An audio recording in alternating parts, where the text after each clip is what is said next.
இந்த வீடியோவில் dividend announce பண்ணியிருக்கிற கம்பெனிஸ் பற்றி பார்க்க போகிறோம். அதுக்கு முன்னாடி தமிழ் ஷேர் மார்க்கெட் CTA தமிழில் ஸ்டாக் மார்க்கெட்டை லேர்ன் பண்ணுறதுக்கான பெஸ்ட் யூடியூப் சேனல் சப்ஸ்கிரைப் பண்ண மறந்துடாதீங்க. லைக் பட்டனை கிளிக் பண்ணிக்கோங்க. 7 மே நேற்று டிவிடெண்ட் அனௌன்ஸ்மெண்ட்டில் டாக்டர் ரெட்டி 40 ரூபா ஒரு ஷேருக்கு அனௌன்ஸ் பண்ணியிருக்கிறாங்க. ரிசல்ட்டு வீக்காக இருந்தது, 4% இந்த ஸ்டாக் ஃபால் ஆகிருக்கு. ரிசல்ட்னால இறங்கி இருந்தாலும் டிவிடெண்ட் வந்து எதிர்பார்த்ததை விட பெட்டராக கொடுத்துருக்குறாங்க.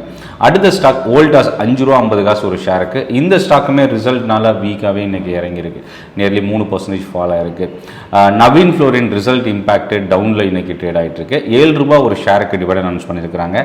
சொனாட்டா சாஃப்ட்வேர் 4 ரூபாய் 40 காசு ஒரு ஷேருக்கு அனௌன்ஸ் பண்ணியிருக்காங்க. இன்னைக்கு பிக்கெஸ்ட் ஃபால் அப்படின்னு சொல்லலாம். 14% கிட்ட இந்த ஸ்டாக் இன்னைக்கு இறங்கியிருக்கு. அடுத்தது டிவிடெண்ட் அனௌன்ஸ் பண்ண போர்ட் மீட்டிங்கான டேட் ஃபிக்ஸ் பண்ணியிருக்கிறது கம்பெனி PSU செக்டாரில் shipping corporation of India May 17ஆம் தேதி டிவிடெண்ட் ப்ளஸ் ரிசல்ட்டுக்கான மேனேஜ்மெண்ட் போர்ட் மீட்டிங்